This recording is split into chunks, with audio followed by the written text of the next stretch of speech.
We are so disconnected from our ability to connect to human beings. Transition for everyone is very similar, but for veterans, when you get to that phase, it's really hard to get pulled back into, like, let's hear more war stories. No wonder we're dealing with suicide, drug abuse, alcohol abuse, broken marriages, and it all stems from us having a broken idea of what it means to be a man. Not only is the procrastination a form of that, but procrastination in the sense of trying to become more. And this can be applied to the military, this can be applied to the stay-at-home mom and dad, this can be applied to everybody. What's the number one thing they're fighting? Themselves. In my head right now, I'm a fucking nobody trying to make it. Both culturally and in the military. That's something we don't talk about as men. We might be here physically. We might all be here physically in space. But you know well as I know, some of your friends, they're still not home. I just don't want her to bear the same pains. I don't need her to carry that same weight. I want to talk about mental health, not because I am perfectly fine. No, because I know the beauty and the struggle, because I know what it means to walk around and feel like nobody else is broken. So that's why I create.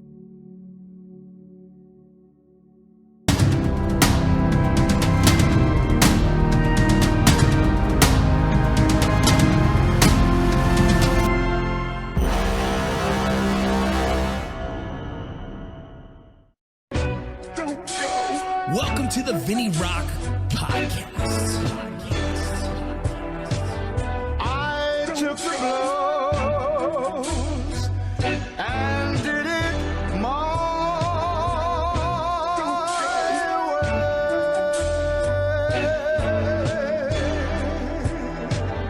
way. It's time. The VinnyRoc podcast.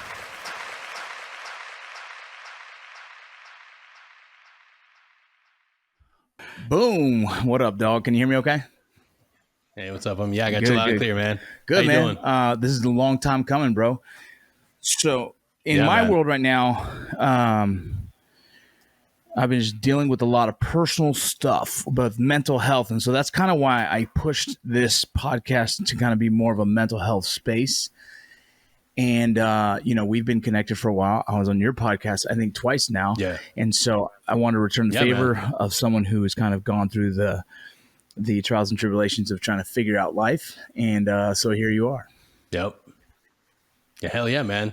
Dude, I'm excited to be here, man. Especially talking about this because you know it, like both culturally and in the military, that's something we don't talk about as men. We put that in the back burner. We take the old Irish pride method and just swallow it down. And it's no wonder we're dealing with suicide, drug abuse, alcohol abuse, broken marriages, absent fathers. And it all stems from us having a broken idea of what it means to be a man and what it means to actually get closure. Yeah, man. Hey, do me a favor for the audience before we dig deep, dude. Before we dig deep, give my audience a quick bio of your background. Yeah, man. So Danny Caballero, I am a retired Green Beret, served all my time on a detachment, proudly of the Red Empire, 7th Special Forces Group. Fortunate to have served amongst giants, and I'm also fortunate to have survived it. I have a platform now through my podcast, social media, and everything I do is to give that perspective of what it means to make it through the worst. So that's what I am passionate about. I'm a huge mental health advocate, and I like to say that it's not about trying to survive through something. We need to connect so we can thrive and we get through this experience together. It's a human factor, and that's something that I never found anybody talking about. I never found anybody when I was suffering putting out that message. So that's why I'm a passionate advocate, and that's what fuels me to create and put content out there and do my podcast. I'm going to fix one thing, but everything is perfect. We're going to keep going. Stand by.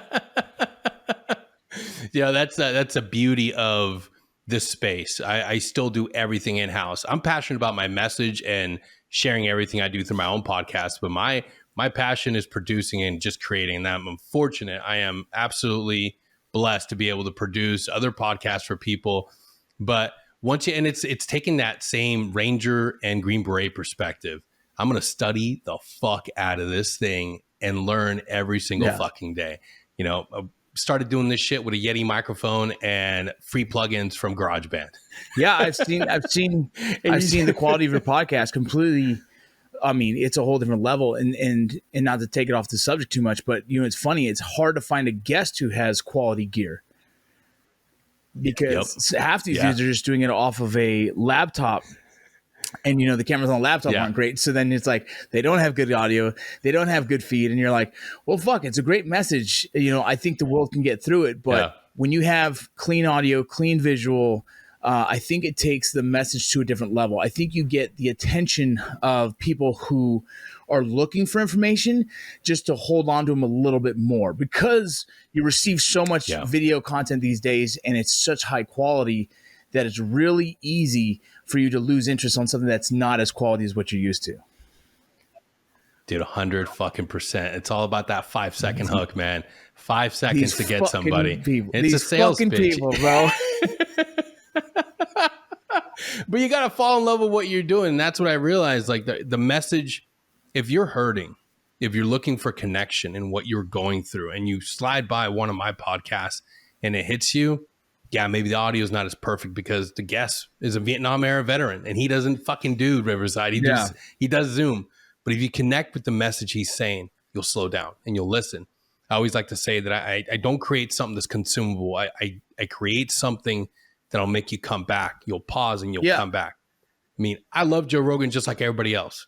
But a lot of those episodes, it's candy, man. You're listening to it and you zoom out. I want you to sit down and say, you know what? I do need to address my mental health shit. I do need to address my anger.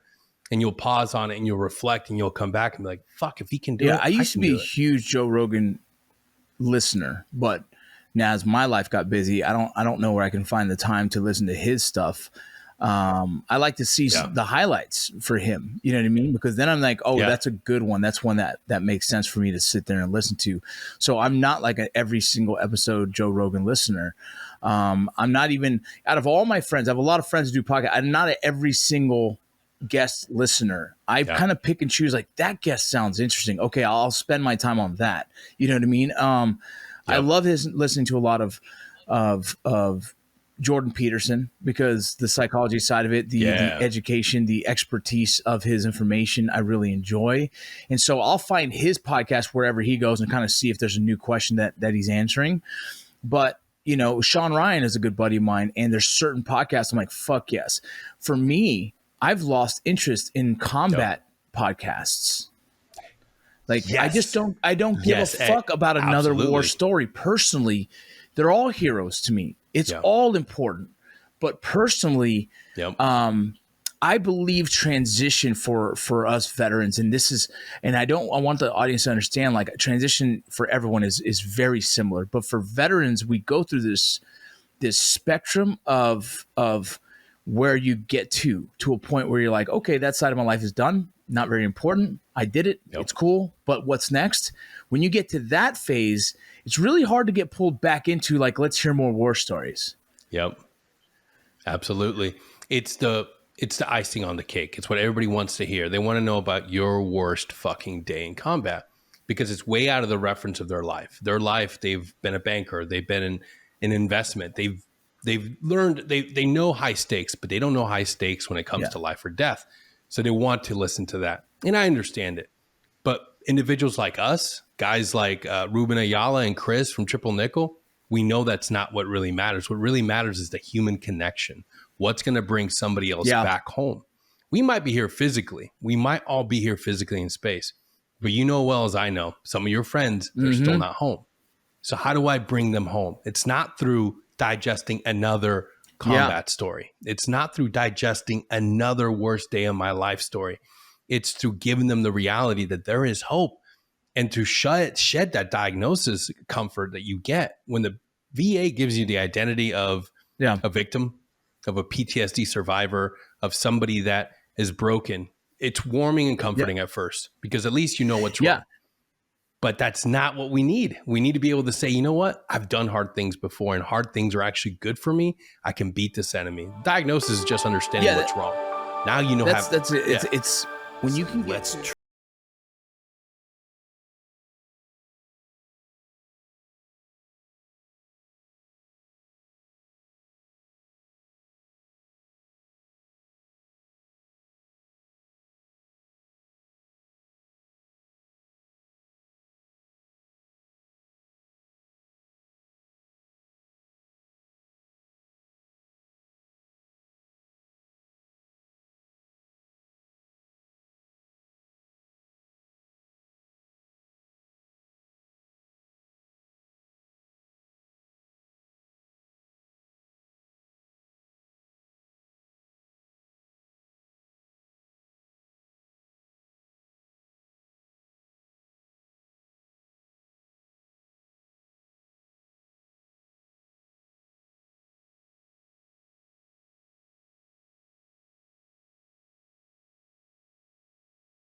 somewhere else. Do that again. Like find the next identity, right? Because like everyone, like the biggest thing is like, I kind of lost my identity. It's like, yeah, fuck yeah, you did, motherfucker. So you did this. You did after high school too, motherfucker. You know what I mean? You did after high school too. You did it every time you went to a new school. That freshman year, my son went through the freshman year of like, Dad, it's hard to find a friend that makes sense. One group of friends, they're fucking into trouble. Another group of friends, they weren't athletes. Like, it just didn't work for him. And he's just going through the struggle of it. Yep. Also, girls and shit, he's scared to talk. I'm like, bro, this is all normal, dog. This is good shit. Like, enjoy this and get, like, you're not the only motherfucker because everyone in that school is trying to find who the fuck they are. And that's like, after high school, I was like, oh, well, I'm not going to go back to high school to watch a football game on a Friday night because that's fucking weird. Like, I should be past that phase. You know what I mean? You know, and then as it continued. Shot fired. Well, dude, I've gone back to my high school as an older man, like proud of the school. But the point is, like, those dudes who continue to try and maintain the cycle what they're comfortable in are too afraid of change. Right? They're not going to their college football games is what they probably should be doing. They're not getting invested into the new world that they need to invest into. And it's no different from veterans who they're not investing in being a civilian now that they are a civilian. Yeah. They don't even like the term being called a civilian, but it's like, but you are, because like you have to assimilate into the reality of like what's next. And if you don't, you're going to be holding on. And when you hold on, you don't grow. I have a dude that like, I swear to God, like I love the dude, but he drinks a ton still, so much so that it is a concern that I've said like, hey bro, maybe like if you need help, I got you. But like so much that he got very content with struggle and he thinks all life is this struggle that is like barely making it. I'm like, dude, there's so much more than that. And it's the survival addiction. Yeah.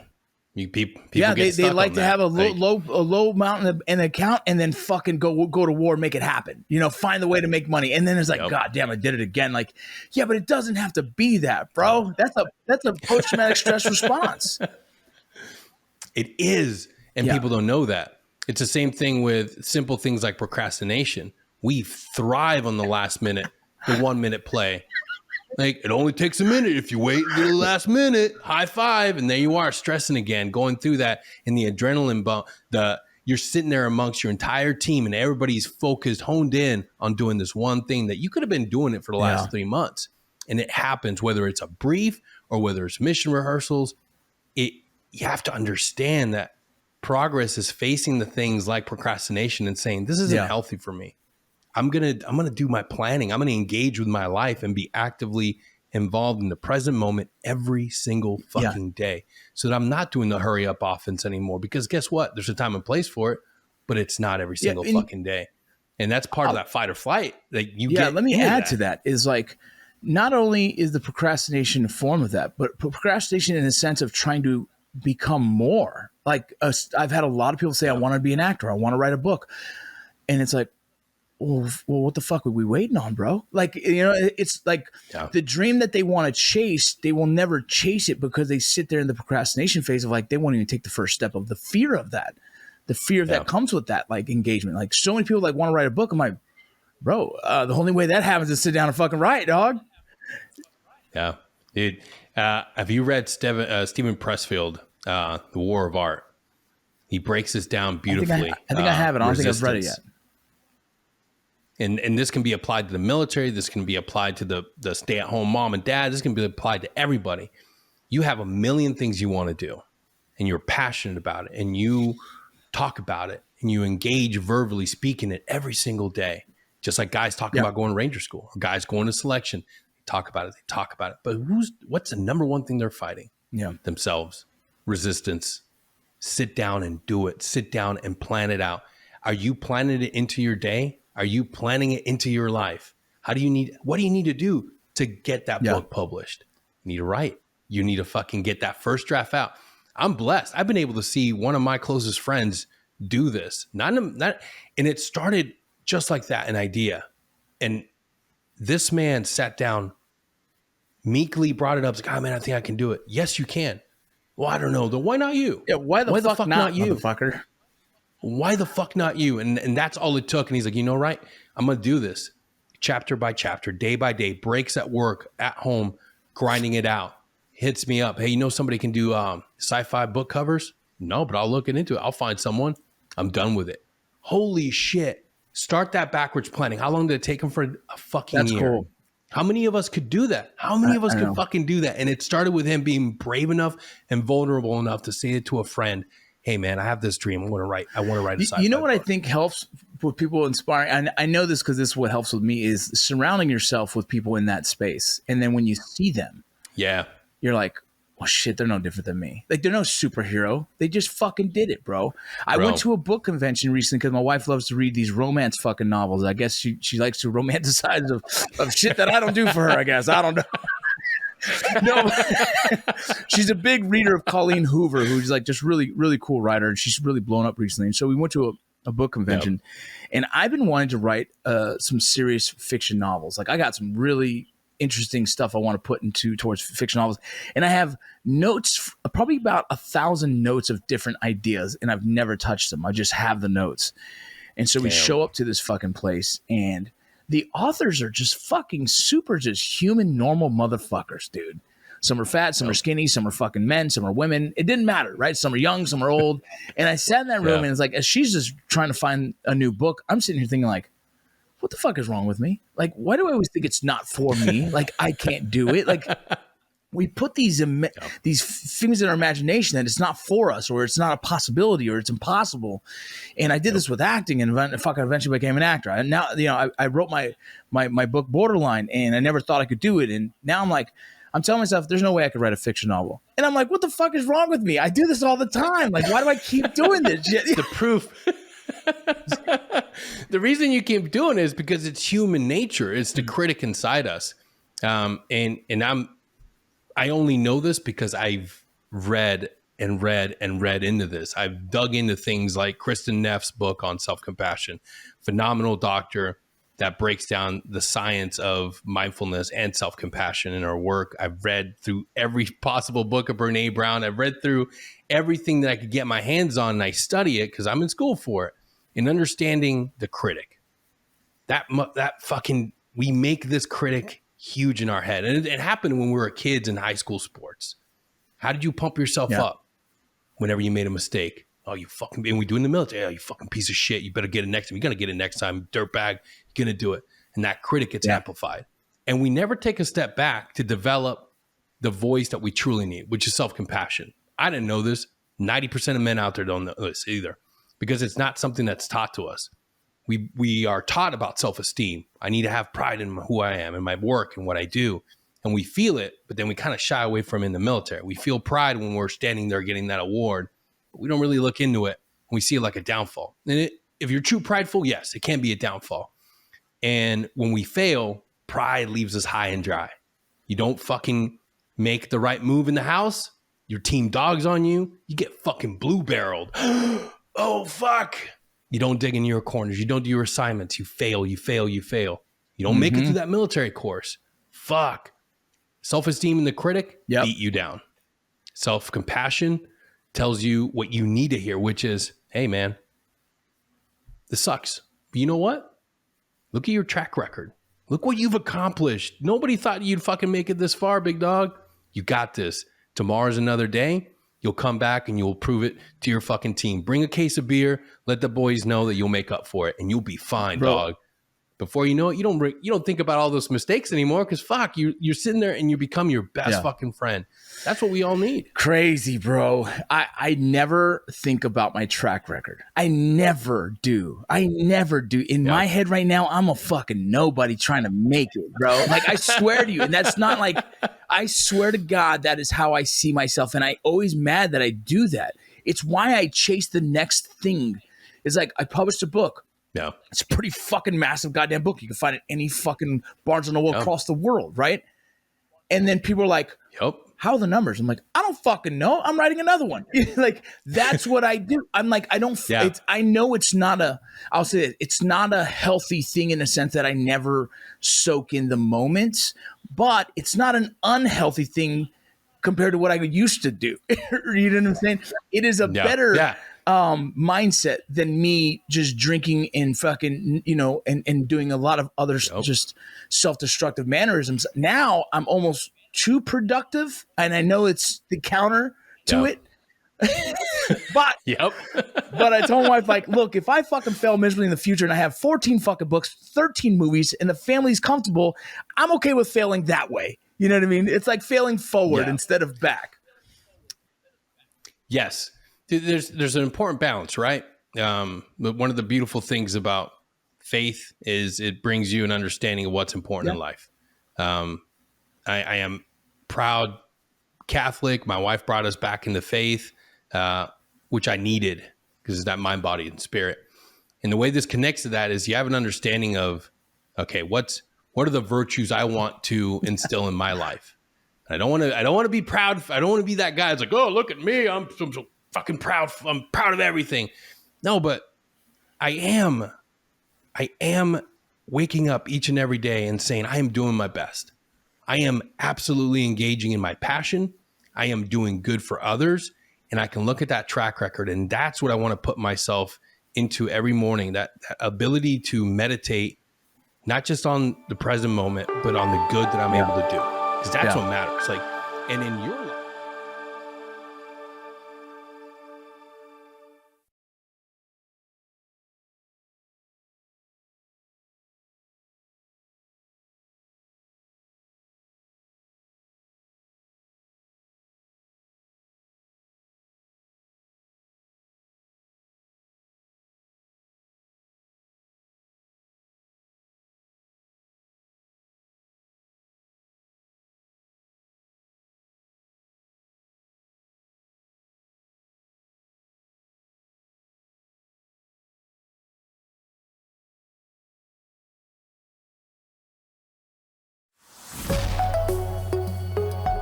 And in your life, just in your lived experience. Now, think about where it all started for you, where it all started for so many individuals like myself. We started seeing you and that crew of guys that showed us that veterans weren't just disposable things, that once you got done with your time in service, you just went out there and got a job doing framing. And not to say anything wrong, because trades, definitely more people in trades. But if it's not your passion, you shouldn't go into it. And what we saw with your group of friends that dove into headfirst into these endeavors was an opportunity, was a chance to do something bigger, do something that brought out our artistic side, that brought out that entrepreneur side. I never saw that before. I saw a lot of self-serving individuals. I saw a lot of individuals that look at me, a champion. But the group of individuals that I'm talking about are you, Matt Best, friggin' Jared Taylor, Evan Hafer, all those individuals that worked hard to create something. When you create something that wasn't there before, and I get it, a lot of people want to reduce it to, it's just a t-shirt company, it's just coffee. No. Peel back the layer. When you can see somebody else achieve something that was unimaginable before to you, now you have a framework. Now you have a reference point that you can say, okay, I can aim at that. Like, it's not something that we should sit back and take lightly. We should celebrate and look at what our veterans are doing today. And you're part of that, Vince. You're part of that first group of GWOT guys are like, fuck this. I want to dream. Nobody tells you as you're transitioning, what's your purpose? What's your dream? What do you really want to do in life? I went through an amazing program when I transitioned, the Honor Foundation. I had an amazing coach and amazing people. And I was still very sheepish about what I wanted to be, because I've already been doing this for 3 seasons.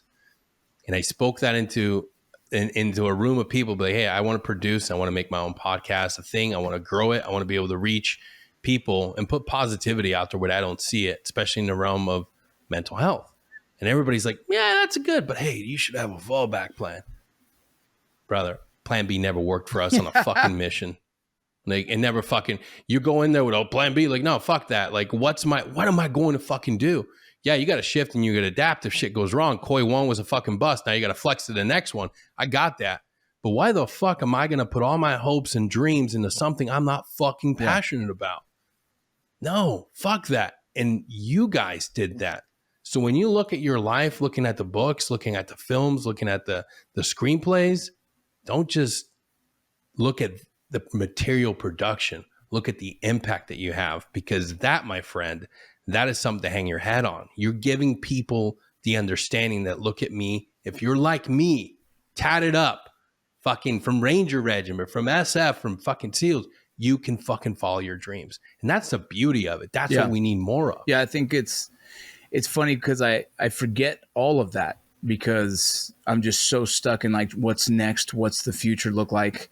And I am grounded by God. I am a faith-based man. And so when I say that, like, I also take that in consideration in everything I do and create, that I make sure that I'm serving my communities, that I'm leaving an impact, or hopefully trying to make a positive impact in society. And so, like, I'm grounded by, the God, family, country. And in that is like, I feel very like, no matter what you fucking do, man, make sure you fucking aligns with what you believe in. And that is why, like, I feel like no matter where I go, even the films I make personally, if I get to write them and create them, they should hopefully have some kind of social impact, or with the intention of having a social impact. If every book I write, same thing, I'm hoping it has a social impact in a positive way. It's the reason I wrote Borderline, was so hopefully to get people to really understand the career field of the Border Patrol, so that we can kind of stop arguing so much and start learning. It's like it all had an intention. I didn't write that book to make Vince Vargas more known in the Border Patrol space. I wrote so that Vince Vargas should use this platform to give the Border Patrol, and so that's how I kind of view a lot of stuff. And it's why, I haven't wrote my military story. I don't think it's anything as impressive as others, but at the same time, I think what I do want to write that story in a time where I'm able to, memorialize and idolize the men who died during my time, and give them a voice, and not even that, like, for people to understand their story. And so I do want to do that, as I like the internal voice in our head. And going back to that part of it is like, I've always been someone that sits there and says, they're watching me, don't fuck this up. And I think, like, for some reason, it's almost like the Truman Show in my head, that the world is watching. The world is watching. Do the right thing. Don't fuck this up. And then the other side of it goes, you're a fucking badass, dude, and you know it. And it's like, I've always feel like I know that I can, like right now, I'm not in the best shape of my life right now. I'm probably one of the worst shape of my life. I've gotten back to the gym and starting to lift again, and everything's getting good. But I'm like, man, I'm going to start trying to run PT tests for myself, because I'm trying to get to a certain level. Yeah. But in my head, like, my son's like, Dad, I didn't know you were so fast. I'm like, yeah, motherfucker, you haven't seen me yet. You know what I mean? Like, I'm like, you haven't seen the best version. And so, like, there's a side of me that knows what I'm capable of as a man, as a father, as a mentor for my kids. But there's also the other side of me that critiques it daily. And I think I'm more on I think I need to shift more personally onto the positive than the negative, because absolutely. On a day-to-day basis, I just had this conversation with a friend.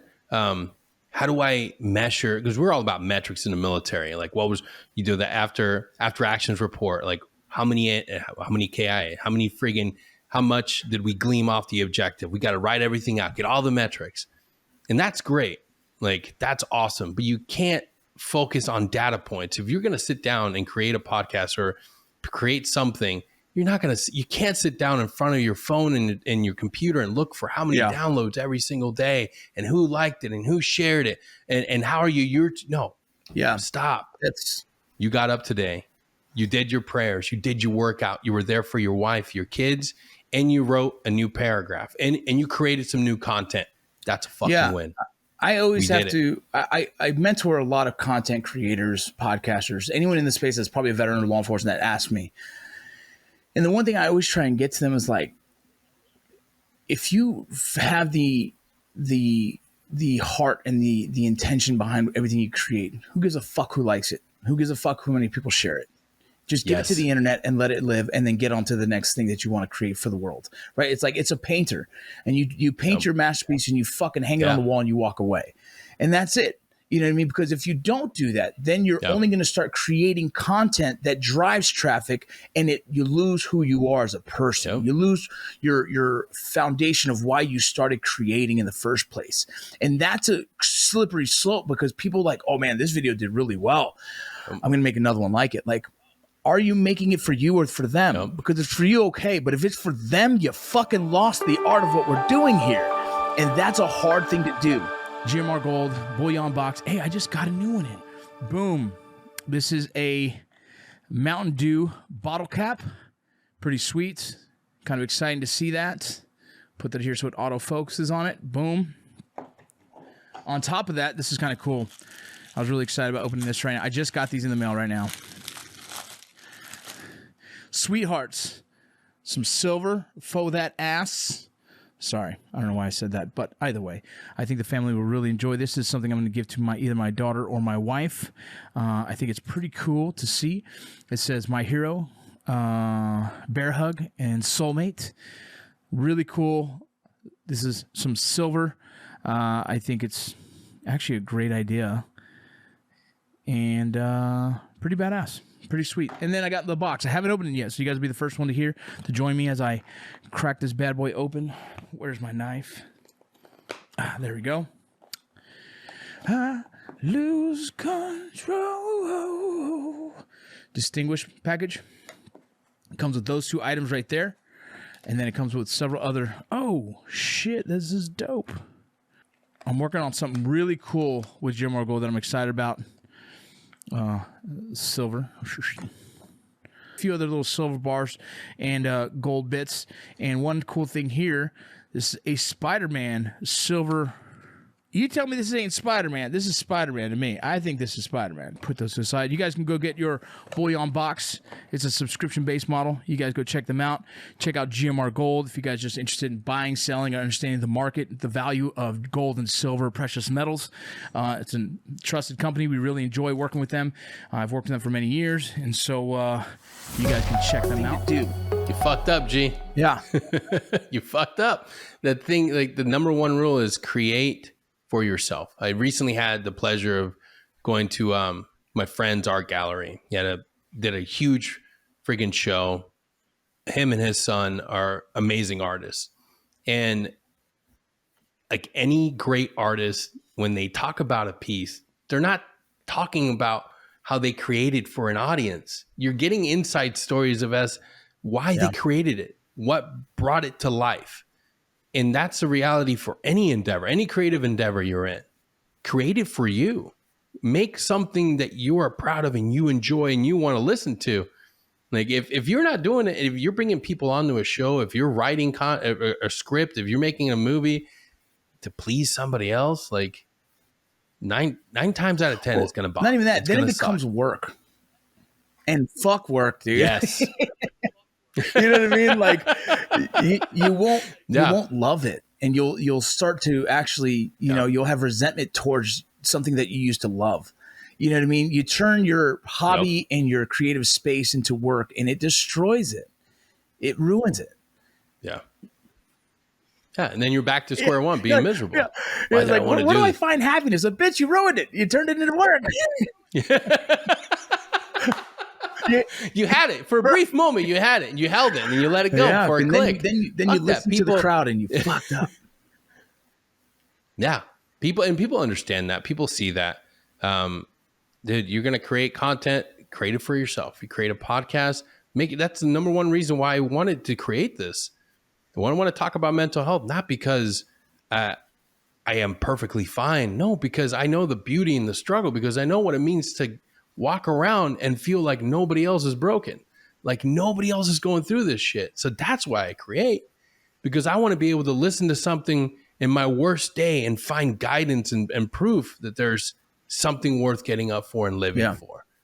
There wasn't something like that for me. There wasn't another Green Beret doing it. There wasn't another Navy SEAL. There wasn't somebody within the community willing to say, hey, guess what?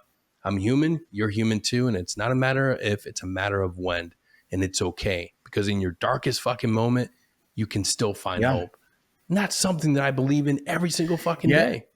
And like, if you stick to that, you're going to make it. It's interesting, man, how like our dad's eras, right, or our grandfather's eras, this wasn't a thing. And, you know, I'm always questioning why this is more of a thing now than ever. Is it because social media? Is it because we see it more, which affects us more? Are we not capable of consuming that much information and not letting it affect us? Is it, you know, so in the psychology side of things, right, there's suicide contagion. There's all these different theories on why, you know, we have such a massive, I guess, issue with this subject in mental health. But there's so many. I've studied so many different areas where like everyone has an opinion on this, and there is no fucking fact right now, right? There is no, diets, social media, social messaging, right? Is a long list, and so I'm curious to what you would like to say. What you think is the reason why right now, currently, it affects us more now than ever. We are so disconnected from our ability to connect to human beings. That's like one.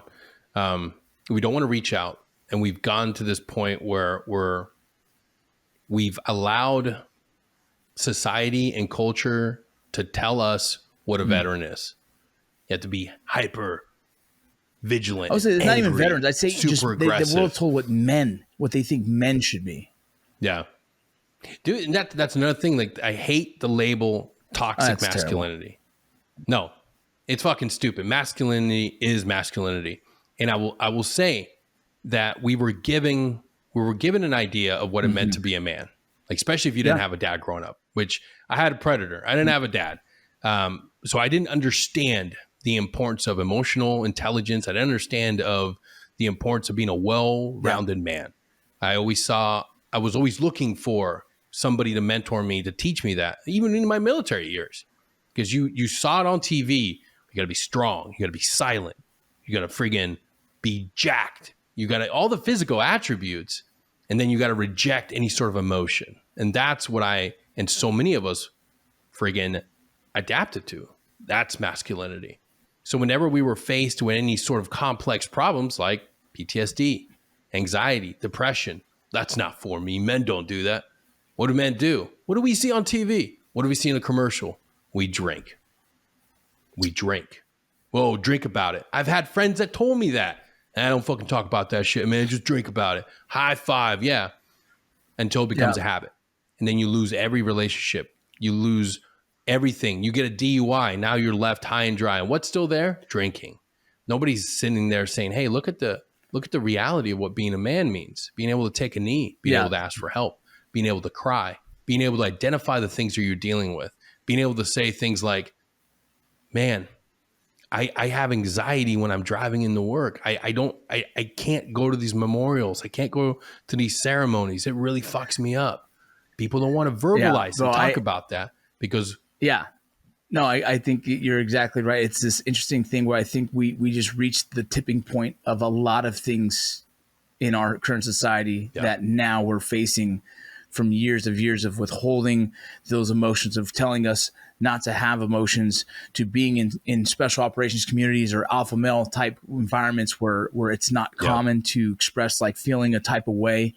And I think all the social pressures we have as well as of people like, oh, if I act this way, is it toxic masculinity? Like, as much as I think it's stupid, like you also don't want to be perceived in that way. Right. So it's like all these different pressures, I think, add to this really hard time that I'm terrified of my own sons, what I'm not giving them, in the sense of like, am I giving them enough of showing both sides of being the father who will protect them, the father who is also the disciplinary, person in our household, but as well as the loving, caring side. And so it's so hard now to raise men because I want to raise fucking men, bro. Exactly. Dude, and I'll add another situation that a lot of people aren't focusing about. It's like, we don't have a transition. We don't have a ritual for transition. We send boys to college and like, that's where you become a man, or you go to the military and that's where you become a man. Look at every other culture. There was a cultural transition. There's individuals that are not talking about it. They're putting these awesome rituals for their kids to go through. It's like, hey, your rites of passage. Like, your father should be present. And it's not about going to college. College doesn't make you a fucking man. You're paying thousands of dollars to get an education that turns you into a liberal fucking machine. Like it actually transition. destroys a lot of young boys who find themselves in bad situations because they didn't have mentorship. They weren't, all of a sudden they consume alcohol and there's women involved, and now they don't know how to even engage in that. It's a dangerous fucking phase, dude. I'm blessed that I got through it. I'm blessed that a lot of my friends got through it, but I know friends who didn't fucking make through. I know friends that destroy their lives, man. It's a very scary thing. This is why, like, raising daughters is scary. Fuck, I got 2 college daughters. It's fucking hell. It's fucking hell. But I'm terrified for my boys, bro. I'm terrified. Yeah. But they have something that so many of us didn't have, and that's a good father figure that can be there for them to guide them. That says, like, hey, regardless if you go to the military or not, let's go do something hard. Let's go rock. Let's go do a really long 2-week session where it's just us talking, I'm going to give you all my experience diluted in a week's camping trip. And we're going to fucking do a 12-miler. That's just a random thing to do, doing something hard. Modern Gun School, you guys already know who they are. If you guys are looking to use your GI Bill, use your Voc Rehab on something that is productive for yourself. If you like to build guns, if you want to learn how to build guns, you could be an armor at the comfort of your own home. Incredible company. Several people that we've sent there through this program, through the VinnyRoc podcast, has given us just nothing but the praise of the organization and how they run it, but as well as the information that they receive. So if you guys go check out Modern Gun School on Instagram, they might have changed it, but MGS Trade School is what is on Instagram, but moderngunschool.com. Reading The Comfort Crisis blew my mind. What's that one? The Comfort Crisis, I believe it's Michael Easter. I'm going to fuck up his name, but The Comfort Crisis breaks down the understanding that we are in a society that's been told to seek comfort nonstop. That's why we have a drug issue. That's why when we're in the military, things are great because we're constantly challenged physically and mentally. And we get out in the civilian world and guys fall apart. They don't have that JFEX. They don't have that rotation to NTC. They don't have that deployment that challenges them physically. You look at concepts that have been around for thousands and thousands of years, and you break them down. There's a physical component and there's the mental component of going out and doing, the warrior's tasks. The warriors go out there and they go out there and they do things that are hard, challenging, and they come back and they tell stories of it. It inspires the next generation. Dude, our country has the epidemic of suicide. And you go to other countries, go to countries in South America, homie. Go to countries, there is no suicide because they're surviving, dog.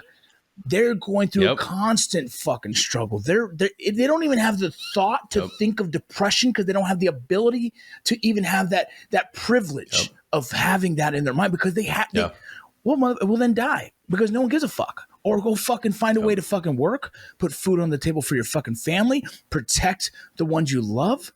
It's like people in other countries. It's really we're so privileged that I feel like we're a lost. As a society, we are lost because like the comfort. It's because we're so privileged. We can complain about things. There's people that can't. Yep, and we lose perspective. Yes, dude. We lose perspective as to what the rest of the world is like. Something that we don't. We've seen it intimately.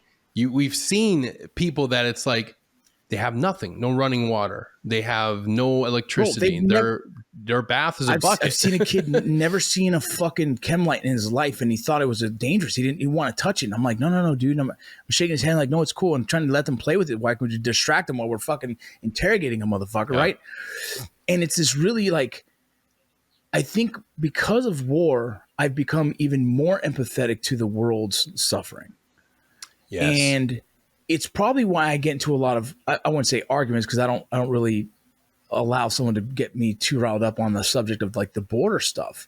But it's like, you guys have no empathy for other countries who don't have like our opportunities. Like I see both sides of this. I'm terrified for the fucking the border situation, but I'm also empathetic towards, I get why some of these motherfuckers are coming here. And I would too if I needed to. 100%. So it's this, the being able to see the world like that, I think it gives you the perspective of like, shit, man, I don't have it as bad. I don't have it so bad. Yeah. And that's common humanity. Like understanding that like we are connected in our experience. Your worst day, when you turn inward and you're like, oh my God, woe is me. I've got it so fucking bad. This is the worst ever. Whether it's you lost your job, you got fucking laid off, your girlfriend dumped you, you didn't fucking make the E7 list, whatever it is, you get inward and you think it's the worst thing in your life. And then you take a step back and you realize, no. Somebody, it's not the same suffering, but somebody is suffering just like me around the world right now. I am not alone in this. And then you know what? I'm going to be okay. I'm going to bounce back. I'm going to be resilient. Faith tells us that. Like we have lost that. Faith and foundation, Mid 45. I just have one. Boom. Mid 45. This is your kratom. This is your. It's a derivative of a plant medicine. It is a form of. It's another form of. Let's see. It's a plant medicine that can help with different things. This one tends to focus more on the opiate receptors. I would caution anyone who's interested in looking into this, ask your medical provider first whether it is safe for you. This is something that is kind of new to the scene in my world, and so I want you guys to go look into this. But if you're someone who struggles with addiction, someone who struggles with kind of trying to fill that void with the opiates, this is something that I know for a fact has helped hundreds of people, thousands of people, if not. But as well as there are some side effects that you got to know and you should understand. There's some things about this that I'm still trying to understand. What we're trying to do is get one of the owners on here to really deep dive and to explain this. If not, I have a couple of content creators I've reached out to who are going to come explain the properties of Mid 45, but as well as kratom and how it can help, how it could be a benefit to you. Like I said, ask with a medical provider first. Look into it, research, check it out. This is one of our sponsors. You guys can check the link on my bio. You're never given too much that you can't handle it, and obviously paraphrasing what the Bible says. But point is like I always lean on prayer for when I'm feeling a little bit more lost than the average. And as well as when other people feel lost, I lean on prayer for them as well. But it's a funny story. Right before we got on this call, my daughter is crying. Like we did a FaceTime, and my wife said, "Hey man, call Belle. She's stressed out." And I was like, "All right."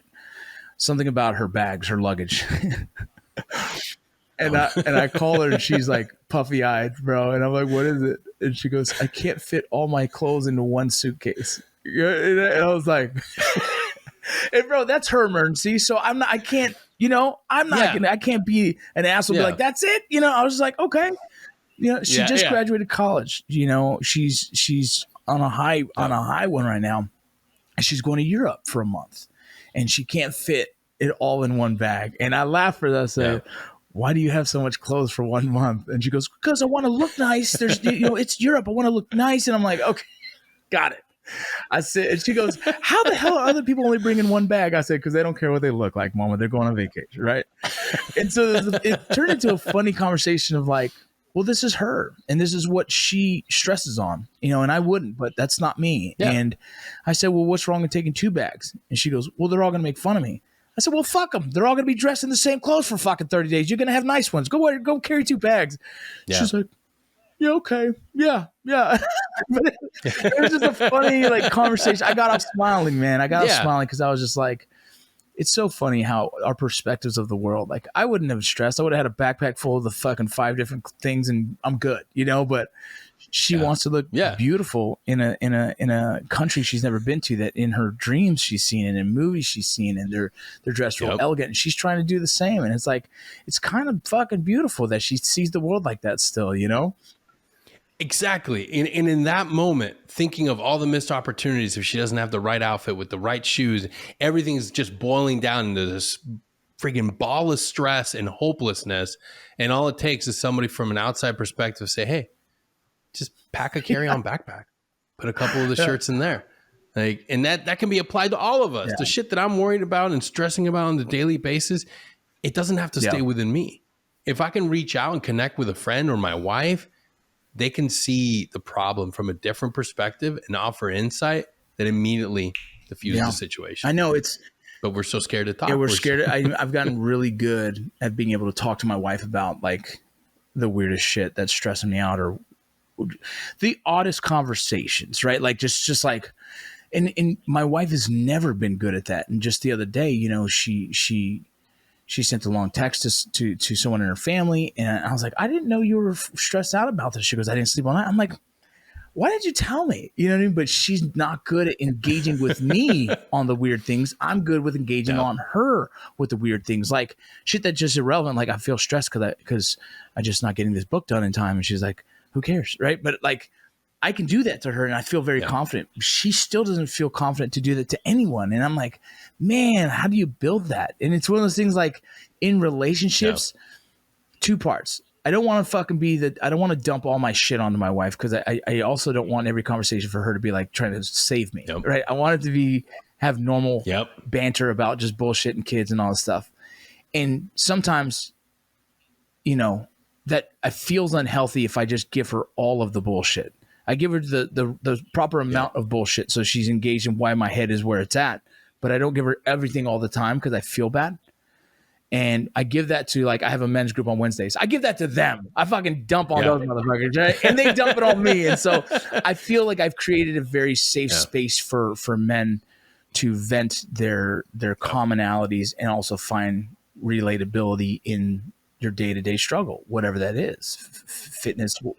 Dude, that's the beauty of peer-to-peer support right there. That's the whole reason why I started mine as well, because when I am sitting in front of my therapist in one of my sessions and I'm breaking down like horrible things that I endured, and you know, you come back home and your initial instinct is to be like, hey, I just opened this up.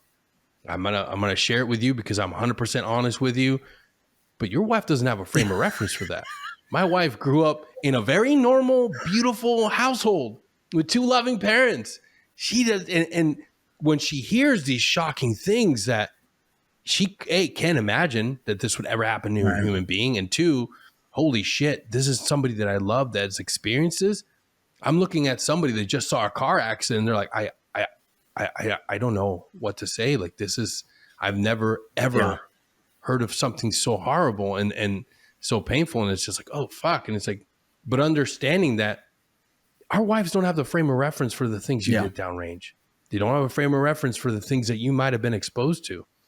That's why it's okay to talk to a counselor. It's okay to talk to a therapist. And when you've overcome those things and you have like that initial hiccup, or you have a problem down the road that brings that back up, you can lean on your peer-to-peer support mechanism. You can lean on you because you've already processed it. It just made it come back, or something triggered it. Something came back. You don't have to dump everything on your wife, because 90% of the time they don't have a reference for it. They're different. And that's okay too. And a lot of guys want that. And it's like, dude, no, like it's okay. I think I just don't want her to bear the same pains. I don't need her to carry that same weight. Yeah. Not all of it, right? There's things that I think it's only respectful to express to her. But there's certain things that, like, absolutely, she doesn't need to feel that and carry that with her. Because if someone loves you, they feel all of it. It's hard, dude. And 100%. So, and so I've tried to balance that. I don't know if it's right or wrong, all of it. But like I said, I talk about, I don't want my wife also to be like, hey, you're getting fat, go to the gym. Because I'd be like, damn, that's mean. You know what I'm saying? Like, I want her to always say she loves me and I look good in every shirt. You know what I mean? So everyone has to take their information the way they take it, right? So that's just me. You know? Dude, and I want to take it back to what you just said. The understanding that, man, like, your wife, your significant other, your kids, everybody in your family, your trauma doesn't just impact you. When you come home and you haven't dealt with this shit, everybody's affected by it. And I always tell people, like, the warning phrase you need to be on the lookout for, the one thing you need to make sure that if you hear it, take your ass and go get help, is if your wife or your kids come up to you and they say, like, I feel like I'm walking on eggshells around you all the time. It's like, boom. There is such a thing as secondary PTSD. There is such a thing as being able to give off your anxiety and your depression to the people in your life. Like, you got to be a sensor. You got to be able to put a pulse in around the house and stop and realize that, hey, the shit that I'm going through affects my family. And if your family's dealing with it, and we don't have enough support, that's the other thing that sucks, man. we don't have enough support and enough champions for the families at home, for the spouse, for the kids. That's something that we got to work on. There's a few organizations, but more needs to be done because, man, our wives, they take care of us. They provide for us. They keep us in the fight. You're right. Like, it's funny. So we're going to be doing another retreat for Light the Fuse. I'd love to invite you to it as a cadre member, as someone who leads the pack with us. But the cadre members who are married, I'm going to be facilitating kind of a couples version at the same time at night when the other guys are sleeping. We'll do our version kind of thing, or when they're resting, kind of thing. But because I noticed that in the path of wellness, when you men are working on yourselves and your wife is left out, there could be some resentment there or confusion or like, well, what do I do? You know what I mean? Like, and that is something that I don't want to see is men work on themselves and leave their significant other behind. Dude, so true. And I've intimately seen that with my close friends. I've been blessed and fortunate to create something that aggregates a lot of resources, and, guys reach out. Hey, I'm suicidal, and I'm not, Denny, you know me. I'm not saying I'm going to do this lightly. Like, I have a plan. If I can't get somewhere today, I'm going to do it. And I've moved mountains, got guys where they need to go. But these problems don't appear overnight. They explode overnight, and it's a volcano. These things have been happening for years, and we are able to get the guy connected to a resource or an inpatient treatment center, and they're gone for 3 months, 2-3 months. They come back, and what do we see? It's not a happy reunion of a healed or a person on their way to healing. It's a wife that's burnt the fuck out. 3 kids that she's taking care of, keeping the lives of everybody, she's the detachment commander, keeping everything together. And you come back with meditation and mindfulness, and you're like, oh, I'm way better. Damn right she's going to be pissed off. Damn right she's going to be furious and jealous, because where's her healing?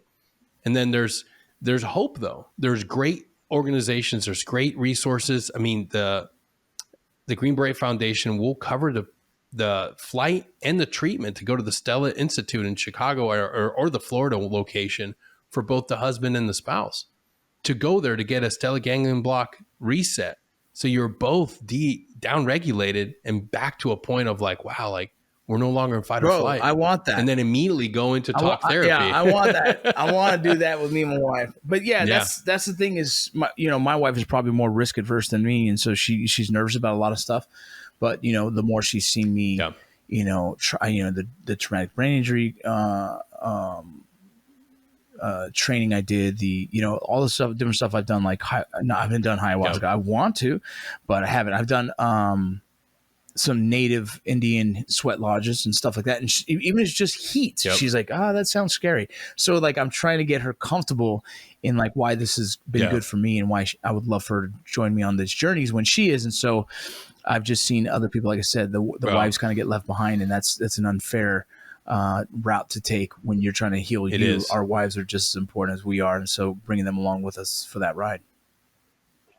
Yeah. And I'm a living and walking testament, not of the Stella Institute, but I got mine here in Northwest Florida, thanks to the Intrepid Spirit and Eglin Air Force Base, because it's a procedure that is meant to go. I mean, it sounds scary because it's going in your neck, it's going into a nerve bundle, but it's administered by a surgeon, somebody that knows anatomy and the placement and the importance of precision. These individuals are doing it under, like sterile conditions in a hospital, and they're looking at a screen, seeing the needle go in, and I mean, precision guidance. And it's almost like you're sitting there, like if you're in the hospital and you're witnessing it, it's like, oh my God, like I'm watching like professional athletes right now, because it's that precision. It's not like you walk in, it's just somebody high fives you, to stick a needle in you, and you're done. And then the moment after, most people only need 1 or 2. So if you go to the Stella Institute, it's probably 1 and done. I went through multiple of them just because it was just older procedure and not the center of excellence where it's a Stella Institute. But even then, several procedures, and I instantly saw the benefit of it. You're talking about somebody that lived the majority of their life in fight or flight, and then instantly feeling what zero meant. Like walking into my house and realizing like, holy shit, like this is my house. I don't have a threat. I don't have to look around the corners in a weird way. I don't have to double check. Like for a long time, my procedure going to bed is like check all the doors and then walk, and it borderline OCD because you lock the door. Well, did I lock it? Did I lock it? Check it. Yeah. Okay, cool. Yeah. And then you lay down and it's like that, but we think that's normal. Stellate ganglion block brings you back down to that zero baseline where you're like, yeah, my doors are locked. I'm good. And if something happens, I'm prepared because I've got fucking an arsenal next to me right here. And then in the bedroom closet, there's another weapon system there. Like, good luck.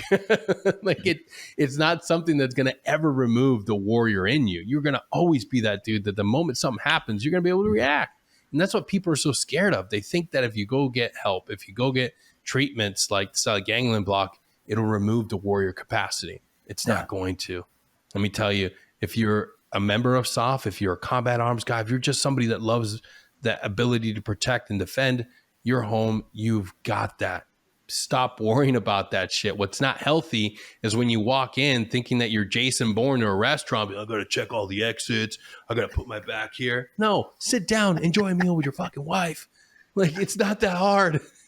Live life. You made it through the worst. Enjoy life. Well, Danny, man, I got to wrap this up. Got to go take care of the little one. But please tell the audience where they can see you. But again, I think we need more time. So let's schedule another one for next month. I'd love to get you on again, bro. Yeah, let's do it, man. We'll keep going. So please tell them where to go.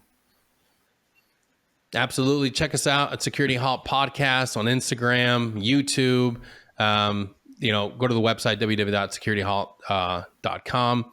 If you're a veteran of GWAT, you need to start looking into your health, your physical and mental health. And that's something that we provide on the podcast because we give you insight to all the enemies that you're fighting, whether it's anxiety, depression. And we bring people like you from your communities, from my community, to talk about what it's like to overcome these things and stop surviving, but thrive again. So please check us out, Security Out Podcast. And, again, I'm going to throw out the tagline, we get through this shit together because you didn't make it through the deployments on your own. You were part of a team. You're part of a company. You're part of a platoon. And you all fought together to get back home. So you owe it to yourself. Take a few minutes and check us out. I'd appreciate it. Vince, thanks again, brother. It's always a pleasure, bro. Like man. I said, I want to do it again next month, bro. So hit me up. All right, bro. Hell yeah, man. We'll do it. Take care.